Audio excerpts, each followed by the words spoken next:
Rehenes. ¿Por qué ejecutaron a los periodistas de El Comercio? Por Arturo Torres, María Belén Arroyo. A Javier, Paul y Efraín, buscadores de historias. A sus familiares, buscadores de la verdad. Y en cuanto a los hechos acaecidos en el curso de la guerra, he considerado que no era conveniente relatarlos a partir de la primera información que caía en mis manos, ni como a mí me parecía, sino escribiendo sobre aquellos que yo mismo he presenciado o que, cuanto otros me han informado. He investigado caso por caso, con toda la exactitud posible. La investigación ha sido laboriosa, porque los testigos no han dado las mismas versiones de los mismos hechos, sino según las simpatías por unos o por otros o según la memoria de cada uno. Túcides, Introducción de la Guerra del Peloponeso, siglo V a.C. Introducción. Mientras planificábamos la edición dominical en la redacción del diario El Comercio, el último fin de semana de enero de 2018, la noticia de la explosión de un coche bomba en el cuartel policial de San Lorenzo nos tomó por sorpresa. Era mi último turno de fin de semana como editor general del periódico. Había renunciado días antes, luego de casi 18 años de trabajo. La información era desconcertante. No era claro entonces quién había causado la detonación, ni cuáles eran sus motivaciones. Con las horas se supo que los autores eran disidentes de las FARC. Luego se conoció que el líder era Huacho. La sección seguridad organizó un equipo para esa cobertura. Se desplazó a San Lorenzo ese fin de semana. Lo integraban el periodista Fernando Medina y el fotógrafo Paul Rivas. El atentado terrorista no tenía precedentes. Sin embargo, fue inevitable revivir el recuerdo de marzo de 2008, cuando en un bombardeo de las fuerzas colombianas sobre el territorio ecuatoriano de Angostura murió el segundo de las FARC, Raúl Reyes. Ese hecho dio origen a la investigación que publiqué en el libro El juego del camaleón, los secretos de Angostura, que mostró los nexos de las FARC con funcionarios y diplomáticos del gobierno del entonces presidente Rafael Correa. Para las FARC era indispensable tener un escudo político, aliados que les permitieran permanecer en el país sin sobresaltos. Ecuador era su retaguardia, un lugar de descanso, clave para sus corredores de abastecimiento de armas y vituallas, y, sobre todo, para el tráfico de cocaína, que se convirtió en su principal fuente de financiamiento. Pese a que el bombardeo de Angostura permitió visibilizar el abandono de las poblaciones fronterizas, cuya economía depende en gran medida del narcotráfico, 10 años después la situación ha empeorado. Ningún plan social se ha ejecutado, dejando el terreno fértil para el crimen organizado sigue enraizándose. Las investigaciones judiciales sobre las FARC y sus nexos políticos en Ecuador, abundantemente documentadas por la prensa, se archivaron. Desde entonces iniciamos esta travesía, que en más de una ocasión nos llevó por callejones sin salida, plagados de obstáculos. En todo este recorrido no hemos dejado de hacernos preguntas. Entre muchas otras, 6 fueron recurrentes. ¿Por qué pasaron a Mataje? ¿Querían ir a Colombia a entrevistar a Huacho? ¿Por qué lo secuestraron? ¿Por qué se anunció su liberación a las 48 horas pero nunca se concretó? ¿Por qué los ejecutaron? ¿Y por qué fracasó el canje? Ese fue el inicio de este proyecto periodístico.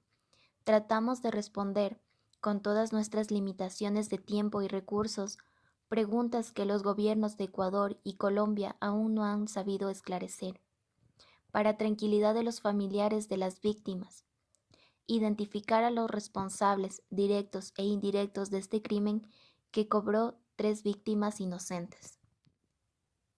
En Colombia, La investigación fiscal establece que el equipo fue secuestrado por el grupo narcodelincuencial en territorio ecuatoriano.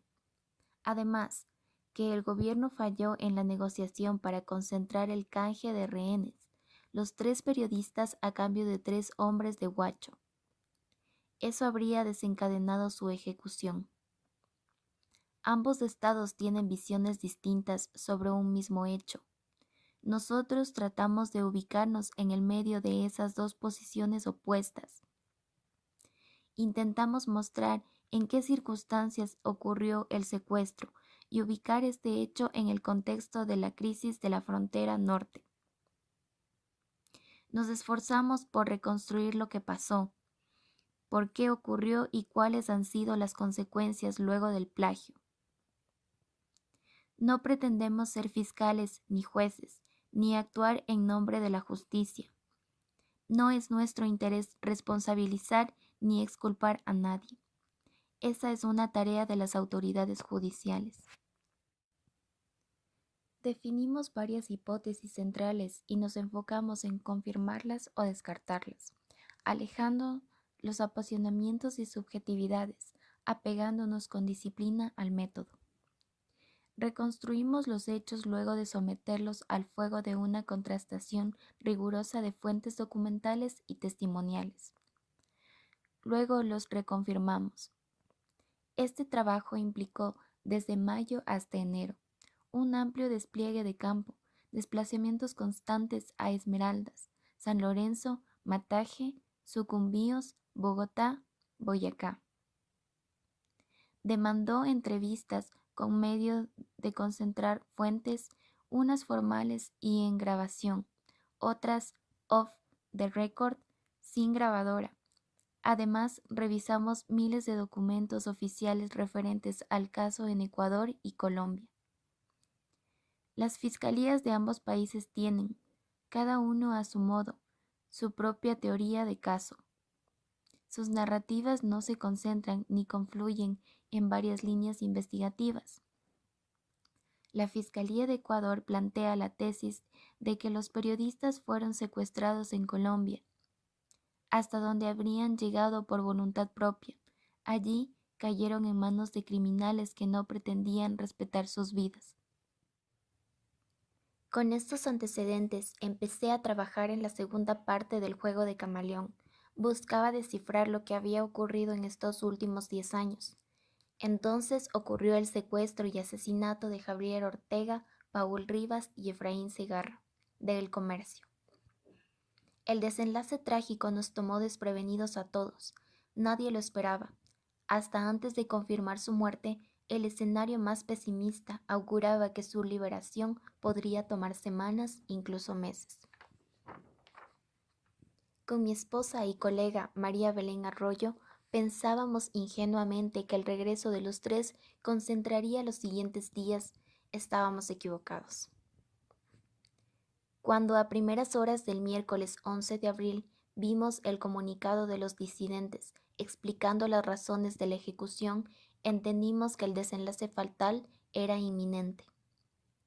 Al día siguiente acudimos a la rueda de prensa en el EQ 911 del entonces ministro del Interior César Navas. En medio del dolor y desesperación de familiares, amigos y compañeros, el funcionario reconoció que había una alta probabilidad de que las imágenes de 3 ejecutados que circulaban por las redes sociales correspondieran a los 3. En segundos todo se desbordó. Gritos desesperados y llantos contenidos estallaron en toda la sala como una tormenta. Los dejaron morir. Nos faltan 3. Gritaban desconsolados reporteros, fotógrafos y choferes, mientras las autoridades salían en silencio, con la cabeza inclinada, acosadas por los reclamos incesantes, desgarradores de los familiares. Fue un momento de quiebre que nos comprometió con esta historia. En Ecuador esa proyección se minimizó, aunque incluso el entonces presidente Rafael Correa dio declaraciones sobre el impacto que podrían tener las disidencias guerrilleras. La amenaza fue proyectada por los organismos de inteligencia casa adentro, pero no hubo un plan ni un escenario estratégico trazado por la Secretaría Nacional de Inteligencia, SENAIN, hoy CIES. Tampoco hay evidencias de que el gobierno hubiera identificado a ese como el principal riesgo para la seguridad nacional. Por eso, no se aplicaron acciones preventivas integrales para las poblaciones fronterizas más vulnerables. No hubo un acercamiento eficaz ni sostenido con el gobierno colombiano para enfrentar el narcotráfico como un enemigo común. La ruptura de relaciones luego de Angostura fracturó profundamente la confianza entre ambas naciones, lo cual fue capitalizado por el crimen organizado. El bombardeo en San Lorenzo, esencialmente, sacaba a la luz un problema estructural irresuelto: la falta de institucionalidad de Colombia y Ecuador en la frontera, convertida en una especie de limbo territorial por décadas. Con un agravante, la disputa encarnizada de los espacios dejados por las FARC para el control del narcotráfico entre unos 16 grupos narcodelictivos, incluidas las organizaciones residuales guerrilleras. Se trata de unos 1.400 armados que ven el narcotráfico un jugoso negocio conectado con otras actividades ilícitas como minería ilegal, trata de personas, tráfico de armas y precursores, todo tipo de contrabando sicariato. Esta última década la cobertura de los medios en la frontera fue más bien esporádica. Se centraba en sucesos específicos, sobre todo de criminalidad. Fue una de las consecuencias de una ley mordaza que promovía la censura. Señalar la presencia de cárteles mexicanos y mapear su influencia en el país provocaba laboriosos ataques desde el gobierno correísta, que insistía en hablar del problema del microtráfico y de Ecuador como un país de tránsito. El principal parámetro exhibido como una prueba de eficiencia eran los crecientes volúmenes de droga incautados, sin aclarar que por cada tonelada que se captura, 9 logran burlar los controles y llegan a su destino. Mientras tanto, la penetración de los grupos armados ilegales siguió creciendo silenciosamente en los poblados limítrofes de Sucumbíos, Carchi y Esmeraldas, sin que existieran alertas institucionales de lo que estaba ocurriendo.